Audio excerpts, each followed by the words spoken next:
No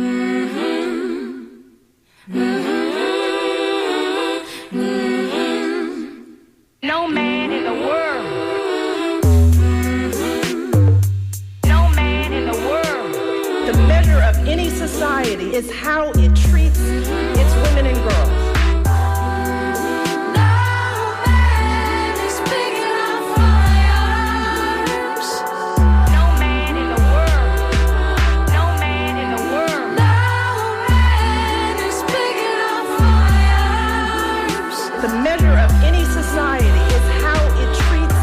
It's women and girls. We create the smart, powerful, creative, accomplished young women. We can fight. I'm here because of you. I'm here because girls like you inspire me.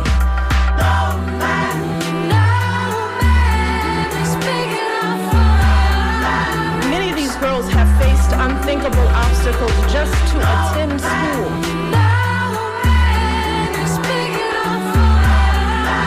Of any society is how it treats its women and girls. Won't stand still. Your story is my... Buckle up, Buttercups. It's another episode of Surly Voices here on WMNF Tampa 88.5. My name is Liz. I'm one of your hosts. My co-hosts, Maria and Donna, are joining by Zoom. How are you both? Good morning. Good morning. How you doing, Maria? Doing okay under the circumstances. It's just like it is like living in a slow motion train wreck, is it not? Exactly. Yeah. Exactly. And Donna, how are you? You know what? I'm wearing a t-shirt today, so I'm standing up. There you go. If you get out of bed, that's extra points, bonus points for getting out of bed. Yes.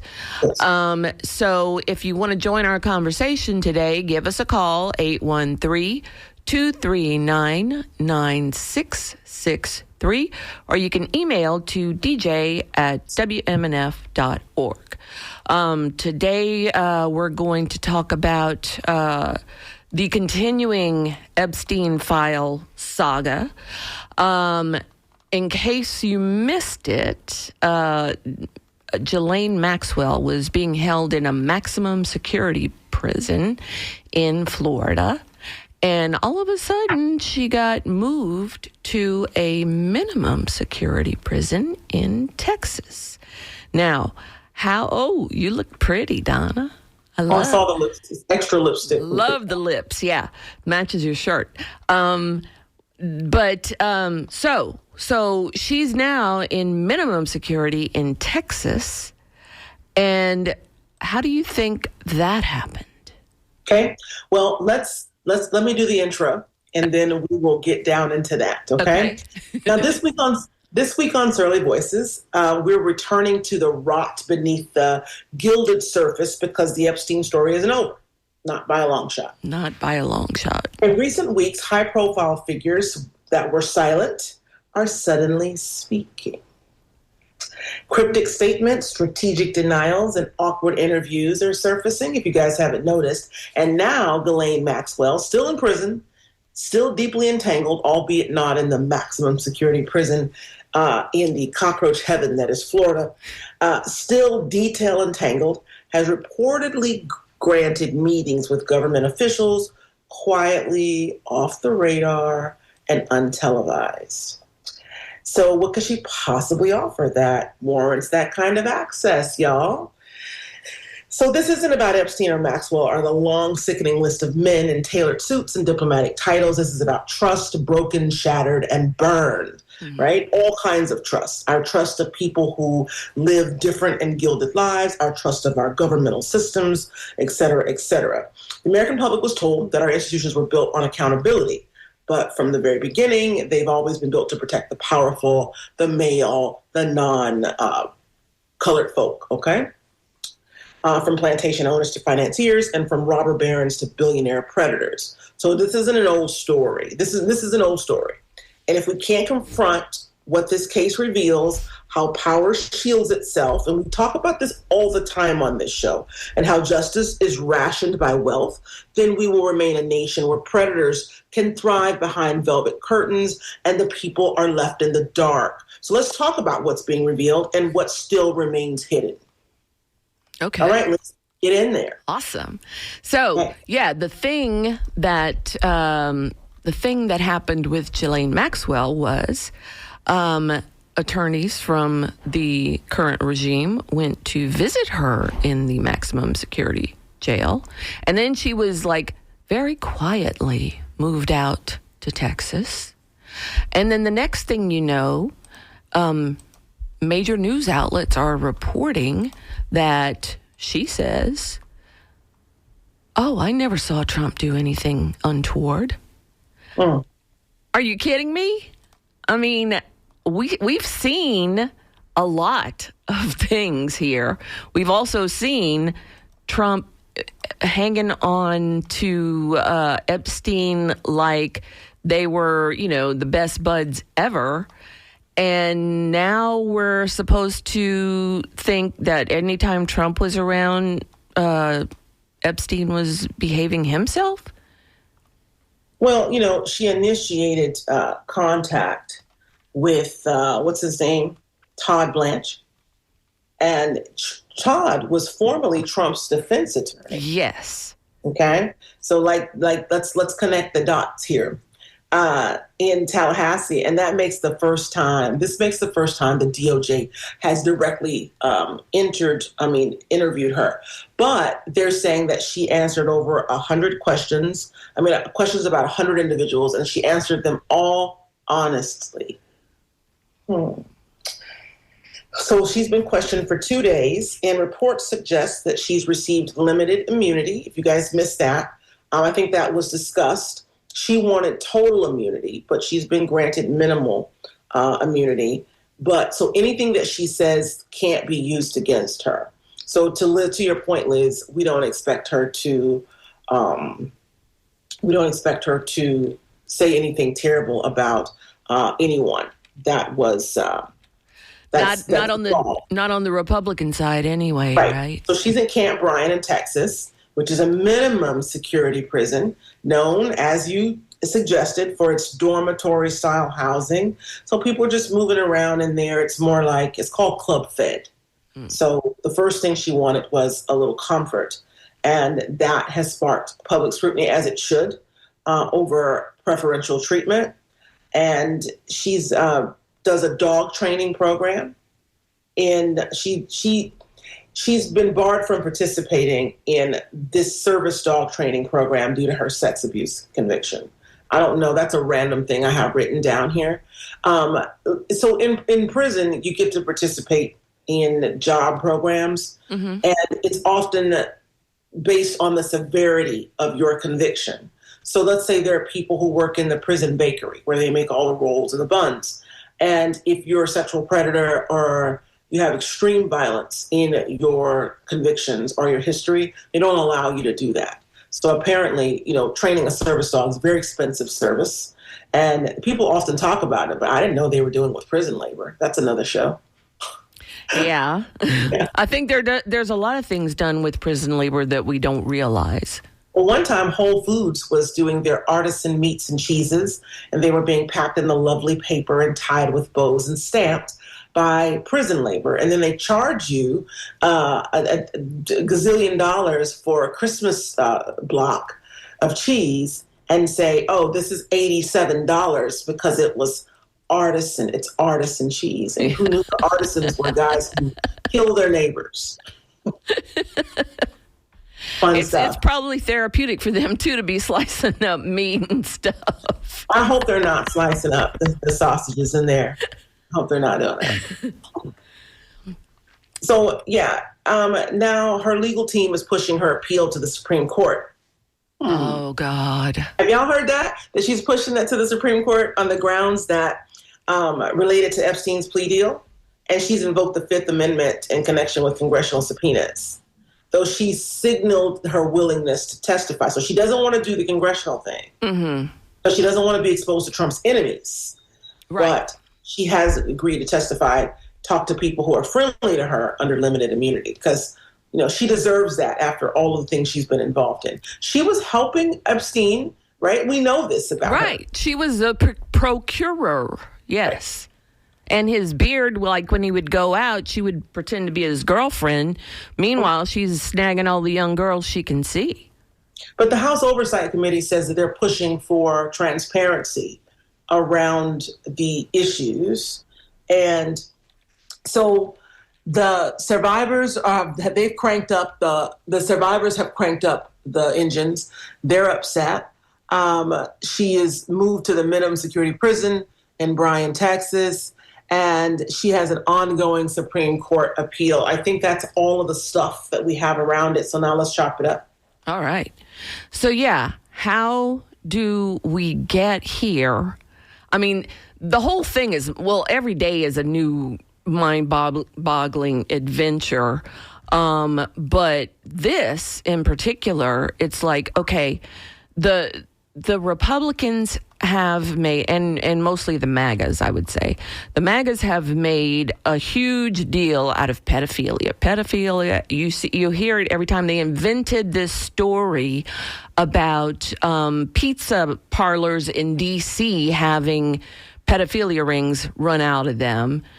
And here we have a living, breathing scandal, and crickets from them, and really crickets from, why isn't Chuck Schumer standing, somewhere with,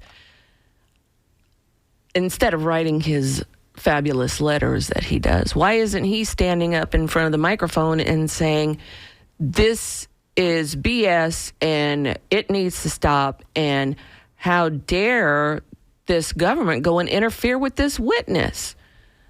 But that's not going to happen. So my question is, when are the Democrats, the Democratic Party, our representatives in Washington, when are they, where's the line for them?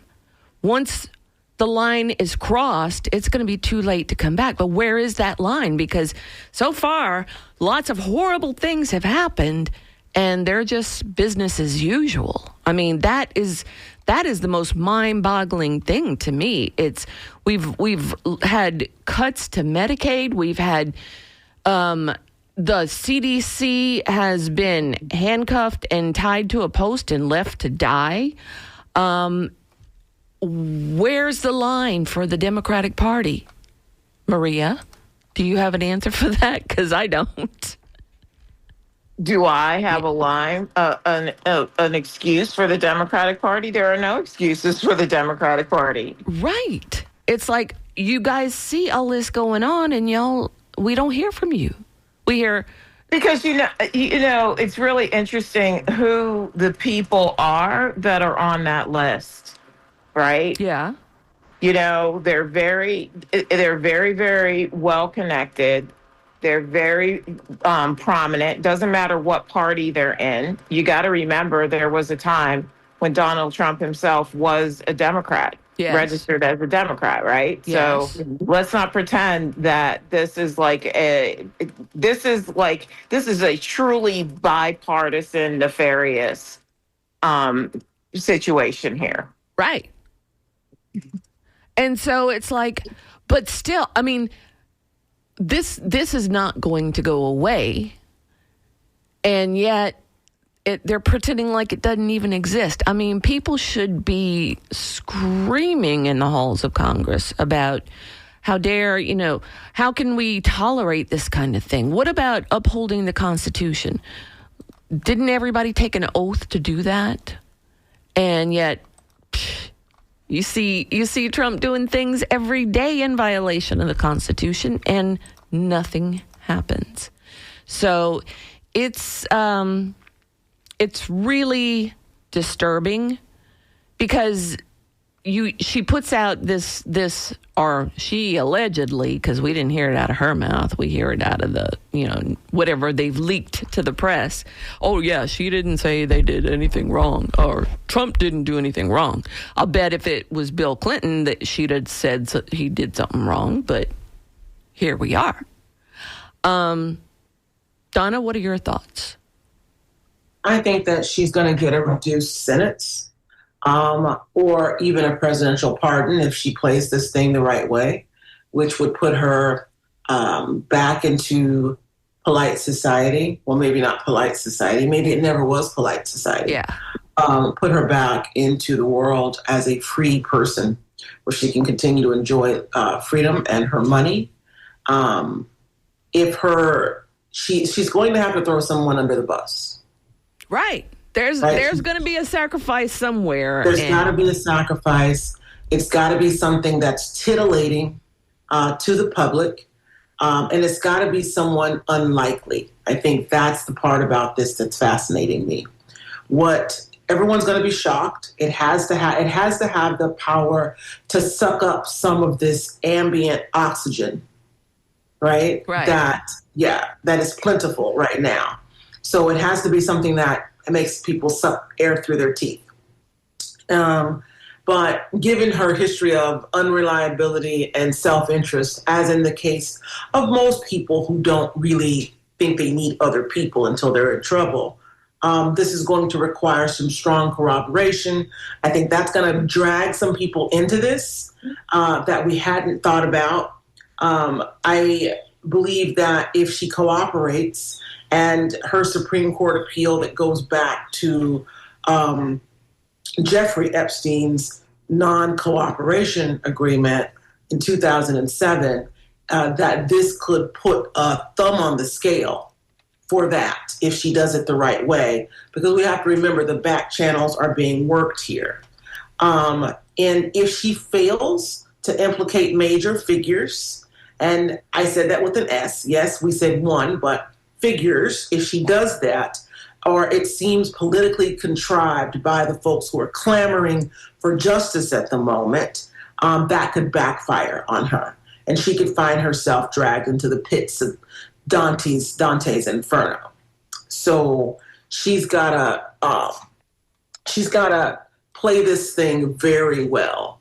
And the thing about wealthy people and people who haven't had to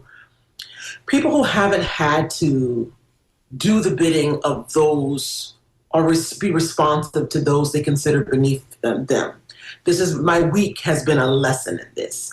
Folks who are in emotional trouble or who are in real trouble, prosecutorial trouble, and they haven't had to ever do what's being requested by people that they feel are beneath them, usually do a terrible job of communicating with those individuals, much to their chagrin.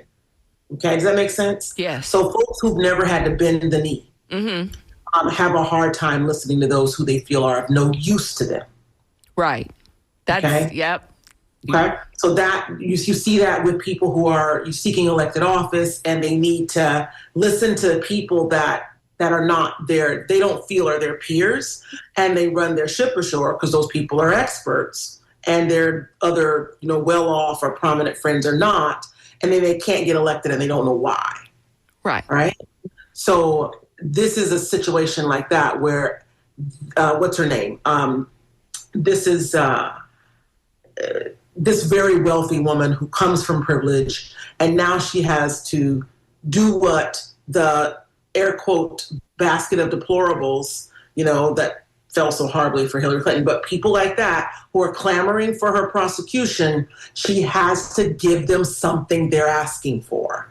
And I don't know that she'll be able to do it because she has never found a value in service to people that are not of her ilk. So this is going to be a very delicate walk on the plank. She's walking the line here.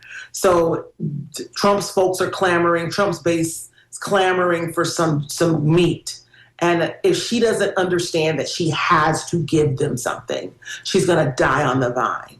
Okay? Now, she could get that shortened sentence or executive clemency, but under intense scrutiny. So remember this, on the other side, there's pressure for Donald Trump to get this information to the public. The problem is he's in the mix himself, and he's looking for some absolution himself. Ghislaine Maxwell is seeking absolution, but from her impervious perch, albeit in Camp Bryan, right? In the Bryan, Texas, in the Camp Fed. So her credibility is contested by a lot of people, and any progress hinges on independent verification. So if the public, the survivors, and the politicians that are watching, if she doesn't give them the juice, the outcome of this could get a little sketchy for her, both her and Donald Trump, and by proximity, all of the Republicans that are seeking to retain or enter public office at the federal level in any level in 2026. Matt Gaetz. Let's talk to Jiminy in Town and Country. Hi, Jiminy. Hey, good morning, Shirley. How are you? I'm doing okay. Thank you for touching on this. Thanks for keeping this at top of mind, because I do think it's really important. I do personally, I think that there should be a whole lot more effort to uplift the voices of the survivors rather than focusing on how Ghislaine wants to lessen her sentence. Right. But I think also this week something really important to talk about is how the Trump administration just straight up removed parts of the Constitution from the website. Yes. And then tried to blame it on a coding error, as if we don't all know that they're employing a bunch of coders. Right. That's just wild to me. Yeah, we're going to touch on that too. So yeah, don't turn us off quite yet. Because... Oh, don't worry, I won't. The funny thing is that we started for calling, Jiminy. The modern day era, the Tea Party movement was the beginning, in the early 2000s, was the beginning of the Trump era. Yes. Right? It usually takes Republicans, because of their small numbers, they have strategy that will span a couple decades. So you start with homeschooling, and you finish with trad wives and ultra conservative young families, right? Yes. The domain of people became more conservative as they got older and had more things to protect, and kind of settled into certain ideals, and then became more conservative as time went by. They've upped the ante by, that's why last week we were talking about traditional wives or trad wives, as it's known on the internet.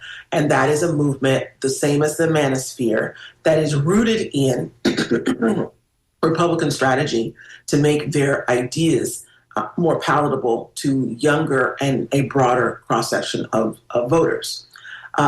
So what's important, I think, in this is this movement that we're looking at today, the manosphere, trad wives, conservatism writ large, the Joe Rogan effect, all rooted in the origin is the Tea Party movement of the modern era. And the Tea Partiers hoisted the Constitution high above their heads, and they were constantly quoting it and invoking it in their movement, and they centered their movement in it. And we've culminated 20 some odd years later, about 20 years later, it's culminated in an erasure of the Constitution. Right. I think that's ironic, and it needs to be scrutinized, and we need to be discussing that. How did the Tea Partiers that are now the MAGA people, how did they start with centering the Constitution and uplifting it and amplifying its contents to erasure of the Constitution? We'll just have a monarchy and do what we like. I mean, would somebody give voice to that? Talk about that? Offer us a meta-analysis, maybe, the callers? Yeah, if you want to join the conversation, give us a call, 813-239-9663. Or you can email to dj@wmnf.org. Yeah, and Jiminy touched on this, like pre-shadowing where we were going, but But is there really any surprise though? No, not anymore. Like, No. I mean, this is the same. The reality of it is that they didn't like the Constitution. The parts that they didn't like are the ones that made it equitable for everyone, that Exactly. address liberty and justice for all type stuff. You know what I mean? Right. So, like, it should come as no surprise to anyone that they want to rewrite the Constitution for Christian nationalism and as a foundational pillar of white supremacy. Right.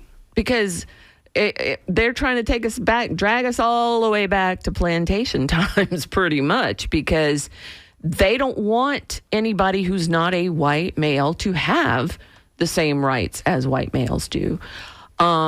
And so, if you think about like what's happening in Texas right now with the lack of a quorum in the state legislature, Yes. so that they cannot redraw the congressional districts, that when that goes to the Supreme Court, that itself will, if it goes the way we suspect it will be the final nail. The Roberts Court will have put the final nail in the coffin of the Voting Rights Act.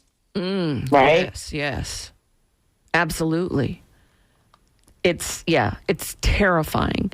Let's talk to Carl in Clearwater. Hi, Carl. Hey, ladies. How are you? Two quick comments. Yeah. The white racist minority wants to inflict their sickness on our population. And my other comment is the white-dominated religions are a nightmare. That's all I got. All right. Well, thanks for calling, Carl. Thank you. Bye. Bye-bye. Yeah, they don't want people to be more religious. They want people to be more Christian. And it's, we all know about the Crusades, I hope. So anyway, let's see. I'm going to read some emails. Karen, oops. Sorry, I lost my thing. Anyway, Donna, what do we do? I mean, we're just sitting here talking about, how this is horrible, what's going on, and how can we do anything about it? I mean, it seems like the horse is so far out of the barn at this point, we'll never be able to get it back. What impact do you think this is going to have on midterm elections, number one? Because I think, now this is just my feeling, I think it seems as though the Democrats are letting things slide and just go and get as bad as they can possibly get because they want free advertising for the midterms. I mean, that's kind of a jaded perspective, but I can't imagine why they wouldn't be making more of a ruckus otherwise. What do you think about that? Well, I think that people are coming into town halls. I saw this at Apple News yesterday, that people are furious and they're holding these town halls. The Republicans say that they're unbothered and moisturized and hydrated.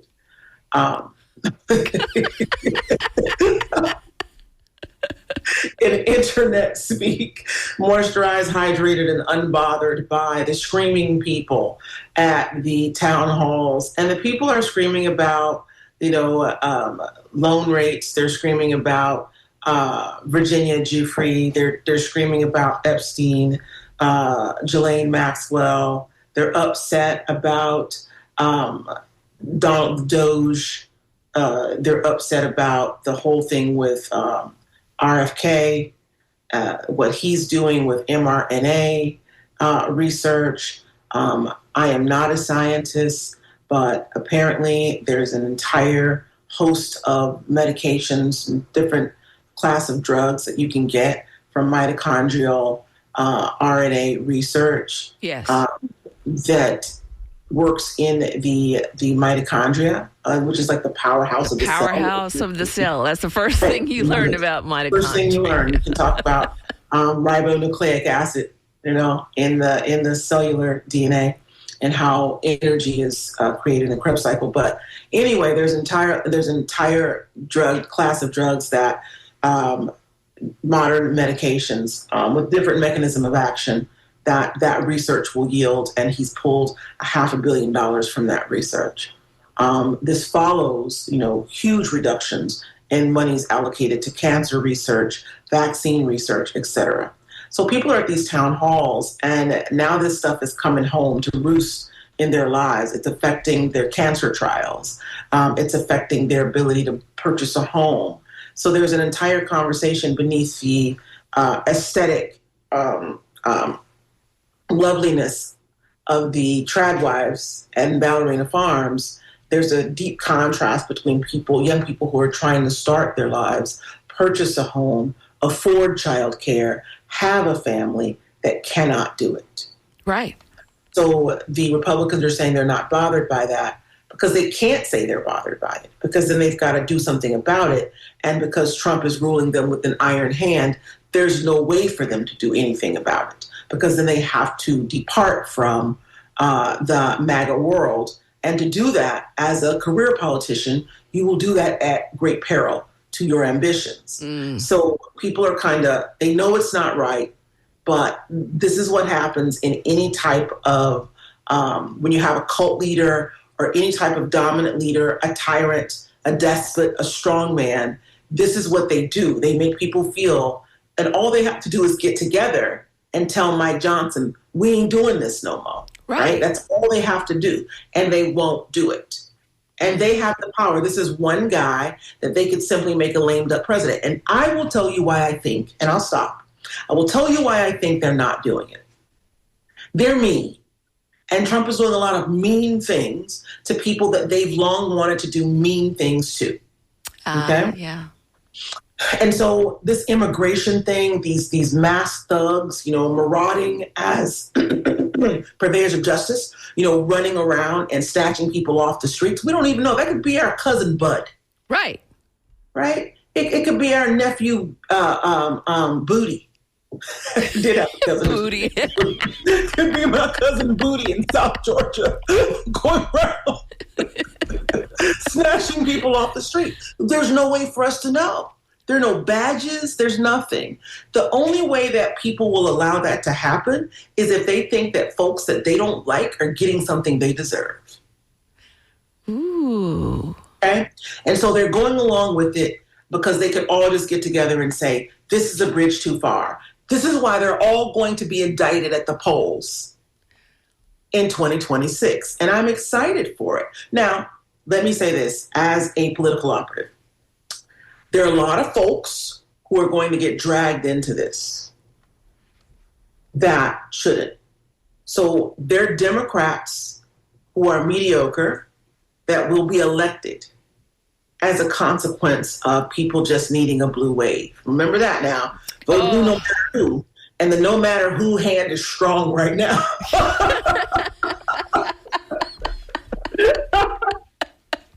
As long as they blue, they coming through. So there's going to be a problem with that after the election. Some of these people are Trojan horses, right? Yes. Some of these folks are Dinos and they're blue. And in some of these swingy districts, some people are going to slink through that don't really need to be representing a very wounded democratic proletariat. And I want to separate, right?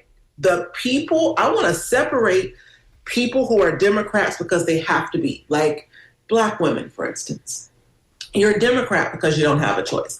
Even if you have money and you want to vote yourself some tax breaks, you really can't because you might be voting your son into the grave, right? Right.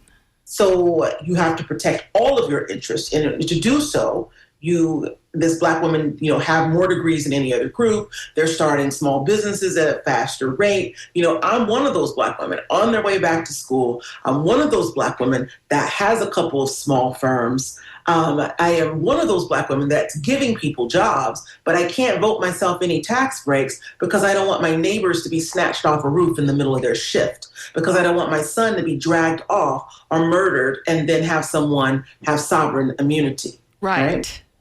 So I don't, those groups are going to get hurt because some people are going to slink through a la Charlie Crist types that don't really have their interest at heart. And what we could see, and I'm going to prognosticate a little bit further out because I'm not the news, right? I'm only public affairs. And I will say this, the effort to open the closed primary to NPAs, one of the things, it's an announcement with the full chest, the full-throated announcement and ownership of the Democratic Party that they have failed to excite, galvanize, and activate their base. Yes. Instead of saying, hey, you know what, we're going to find out what Democrats writ large want. They're not doing that. They're saying, hey, we want to stay in the middle because we like it.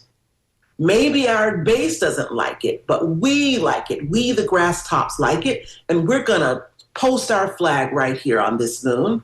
And this is what we're going to do, right? To help with the people who need a living wage and people who want to have their civil rights remain a thing, right? We're not going to worry about that. What we're going to do is we're going to open this thing up and we're going to become Republicans. We're going to become blue Republicans.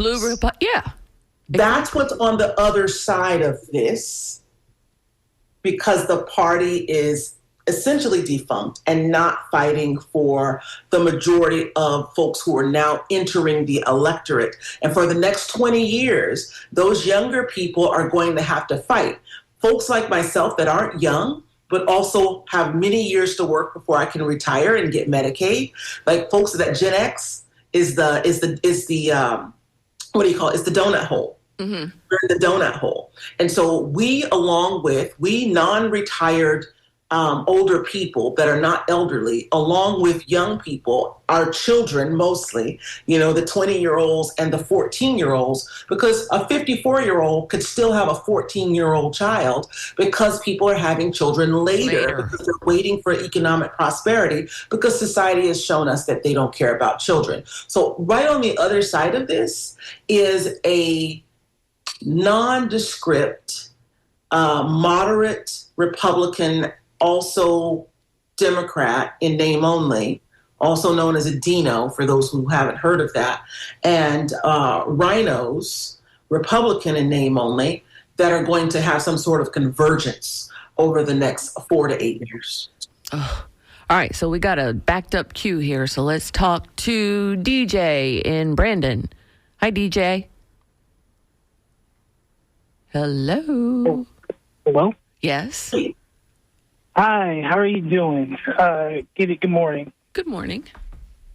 So the first thing I wanted to bring up was misinformation, and I think that's a huge tool that's being used to keep everyone in line, because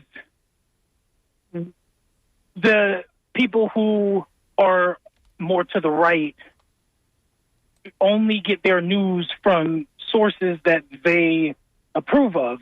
The only people, like, they don't even consider, you're on NPR, which is, or they don't consider that, like, they consider that left-leaning propaganda.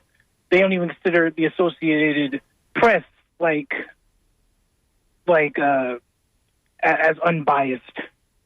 So when we can't even come to terms on a common ground on facts, right? That is I think the most damaging aspect of Trump's legacy obviously, like aside from the Supreme Court picks and stuff, but I think him normalizing the idea that it's okay to Lie. be stupid, be ignorant, like to be bold in your ignorance, like to like that alone, like the last person said about, they like Trump because he makes it okay to be mean, but he also makes it okay to like just not do things, like not want to Right. just do the bare minimum. Okay, we got a lot of callers. Yeah, we have to let you go, DJ, because we have a bunch of callers backed up after you. So thank you so much for calling, but you're absolutely right. I agree with everything you said. Bye-bye. Okay, thanks. Thank you. All right, Mary in Safety Harbor. How are you, Mary? Good morning. How are you?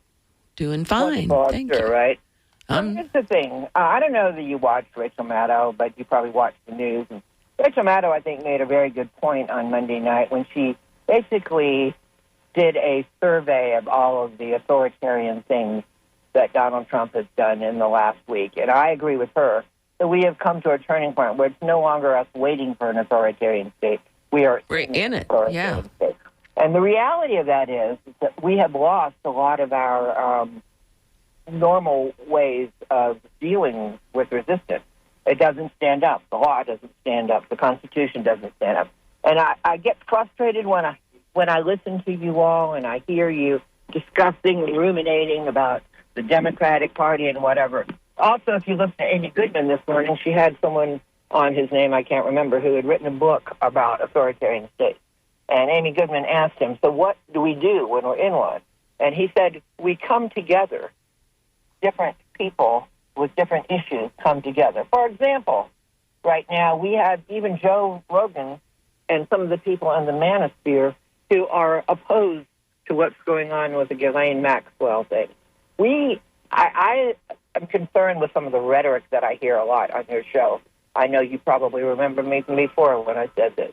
But the reality of it is us and them is not solving the problem. Those of us who want to preserve our democracy need to come together and not let the perfect be the enemy of the good. I feel like, I wonder if all of y'all feel like we're in better shape now or in worse shape than we were with Joe Biden. Well, we're in worse shape, of course, because now we have a wannabe dictator up there. But we're always going to point out weaknesses on either side. Yeah, I get that, okay? Yeah. I get that. And I've listened to you a bunch, and we've talked before. But here's the reality. That's not the time for this right now. The time for this right now is to look at the situation we're in and do what we can to come together with diverse voices and stop othering people. Okay. I have to let you go, unfortunately, Mary, because the queue is backed up. I've given... All right, bye-bye. All right, let me make it clear to everybody who's holding on. I want to get to everybody, but everybody's got 2 minutes. And after 2 minutes... No, everybody has 30 seconds to say it. And they got to go because we got 5 people. We give everybody 2 minutes, and then we don't have any response time. Okay, people all right. Call to listen to us. Yeah, okay. Joe in Venice. Hi, Joe. Good morning. I always look at the long-term goal. Trump wants to be the most powerful man and the richest man in the world. He wants a golden ballroom full of his lackeys who stand and clap for him when he enters the room, just like Kim Jong-un or whatever that guy is. He loved that. Yes. He loved that when he was there. That's his goal. That's where we're headed. The rest of it is just a wheel of chaos being spun. Right. Thanks so much for calling, Joe. You're absolutely right. Joe, I think that Trump doesn't want all of that. I don't think he has that serious and that detailed of a plan. He does. He's building the annex to the White House to sit everybody in his gold-plated room. His mind is less like little boxes that you can put things in and more like scribbles with fat crayons. And so he just wants to pop the bubbles that come in your package. He wants to hear the sound. Gary in Largo. Hi, Gary. Hey, great to hear you. So real quick, that caller who said we all have to get along and come together with Joe Rogan, actually, lately, two most relevant quotes that I've been remembering from our heroes, or at least my heroes. Thomas Jefferson's blood of tyrants quote, "Tree of liberty must be from time to time watered by the blood of tyrants." John F. Kennedy's quote, "Those who make peaceful revolution impossible make violent revolution inevitable." We're not going to come together any more than the Jews in Germany could have said kumbaya with Nazis. Give me a break. Let's fight. Awesome. Thanks, Gary. I like that. Yeah. Jack in Dover. Hi, Jack. Well, good morning, ladies. I'm going to do my best to say this as quickly as possible, so please listen, because I do have a question. I'm currently involved in a automobile accident where the Department of Water Resource. Okay, now wait a minute, Jack. Whoa. We did this last week. We got to stay on topic. Yeah. Right? Yeah, we are talking about Medicare. It's about Medicare. Okay, well, ask the specific question. Yeah, what's that? Go to the question. So my doctors are being reduced. My settlement is being reduced to $200,000 because it's a city accident. My doctors are being reduced to the amount of money that they can receive because I'm on Medicare, and they want to use my Medicare in order to pay for the doctor's bill to reduce the amount of what the settlement will be to the city. And so if Donald Trump is taking people that don't qualify for Medicare, how is it that somebody, a defense attorney from the city, can use my insurance to reduce the amount of money paid out? It doesn't seem fair to me. Okay. Thanks for calling, Jack. We'll get to that some other time. That's not on topic today. DeAndre, Brandon. Hey, DeAndre. It's been a while since we've heard from you. Yeah, just trying to get through some procedures and things. But, I'm just going to say his name, man. The other guy who's scared of windmills, like I think he's running for governor. Just putting it out there now. Think about it. It's crazy. I just, windmills, all right, off topic, but this guy's going to run for governor, and he's a part of that MAGA thing. And who? What's the name? David What's Jolly. the name? He's talking about Jolly. Oh, I figured, yeah. Yeah, the guy in Tampa. I'm like, okay. This is, and again, off topic, McCabe Bay, Tampa Bay, closer to land is getting upwards of 96 and 95 degrees. We're supplying the heat to the Gulf. All the Gulf states are doing something. That's off topic, but this is so much. Thank you, guys. Thank you. Thank you, DeAndre. Mike in Sarasota will be our last caller, so we can wrap up and do stuff before the end. So, hi, Mike. Hey, hi. I'm honored that you make me the last call. I wanted to mention one thing. Your host mentioned the back channels that are getting involved with the Ghislaine Maxwell affair. Mm-hmm. Let us not forget that Robert Maxwell was a member of the Mossad, and that when Jeffrey Epstein was originally convicted, he fled to Israel. And there have long been rumors that Epstein's operation was sort of a blackmail operation for the Mossad. So I think that's going to be I've one heard of the that back too. channels that is operating on this to, modify or attenuate whatever it is Ghislaine Maxwell says. That said, there is some hope with the recent House committee having attempted to subpoena all the Epstein files. So maybe if, as your host says, we can't trust anything Ghislaine Maxwell says, maybe we'll have to get the information from other sources. All right. Thank you so much, Mike. You're welcome. Thank you. Bye-bye. Bye-bye. Well, think about it this way. I mean, we still don't know what happened with the JFK assassination because of the cover-ups and all that kind of stuff. So I want to go back to people who say that we have to have unity. Mm-hmm. We keep hearing that. Our efforts to have unity, so Mary, our efforts at air quote unity have disenfranchised 93 million voters. Democrats should be winning elections handily and they're not, because we want to unify with Nazis. Mm-hmm. Nazis who don't want us to have rights.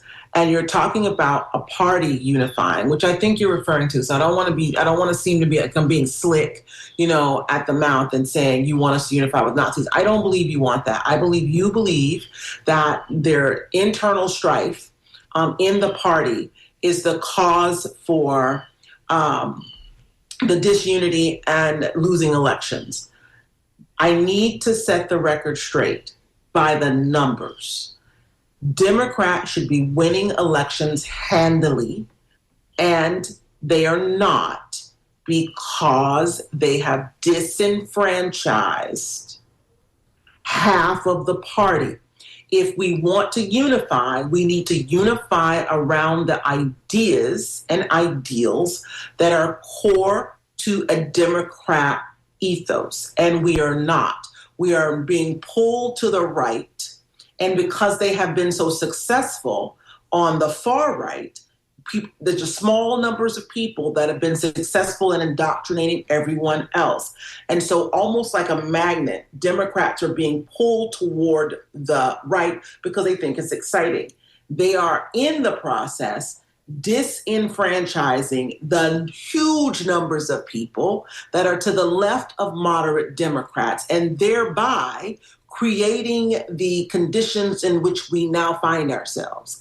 This is not about us needing to be more right. It is about us finding our people, leaving the breadcrumbs, listening. You listen to Democrats who want to run for office, and they will not stop talking.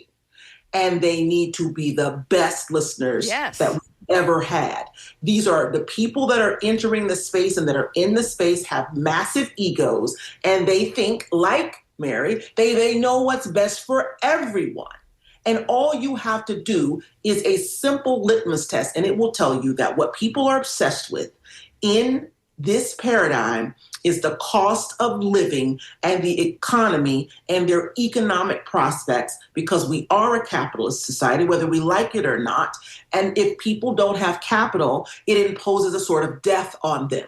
And that's what everyone is thinking about. Retirees, young people, folks with families, students who have loans bearing down on them, a person who lives in a semi-rural area that needs a car in order to have a decent job, but they are not being able to get a job that pays them enough to be able to afford a car. That's what people are worried about. If Democrats, the Democrats that you hold dear, actually start talking about that and saying what they plan to do about that, game over for these Republicans. There's your unity. Exactly. Well, amen. Look at the Palestinian crisis. I mean, they're starving kids and babies, and come on, man. And the Democratic Party can't even get on the same page about that. I mean, all you have to do is stop supplying Israel with money, and then it dries up. Maria, sorry, go ahead.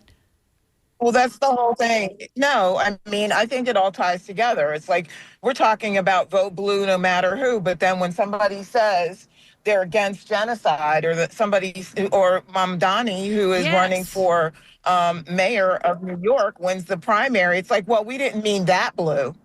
You know, that's a little too populist for us. Right. We didn't mean that, but it goes back to what Donna was saying earlier about like the Democratic Party just throwing up their hands and abandoning. I think that it's more willful than just ignoring their base. I think it is a complete and utter rejection of the base that built the party. I'll take that. Exactly. I don't think it's by accident. I think it's by design that they have chosen this path. Yes. Oh no, I didn't mean to imply that this was. Oh, I know. I'm riding with you. I'm riding with you 100%. Yeah, I'm riding with you too. Yeah. Cab.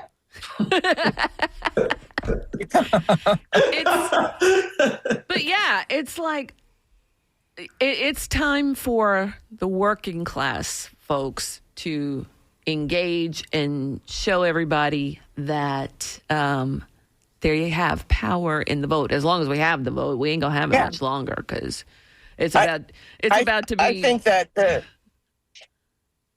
Go ahead. It's about to be. No, I think that the actions of the Democratic Party, the malpractice of the Democratic Party, is much more pernicious and much more nefarious than just accidental. It is intentional malpractice. I would in this state. I would go farther. It's not malpractice because malpractice does not carry intent. It is intentional. Malfeasance. Intentional, what they're doing. So Frank's given me the fingers. Time to go. Please join us again next week on Surly Voices on WMNF Tampa 88.5.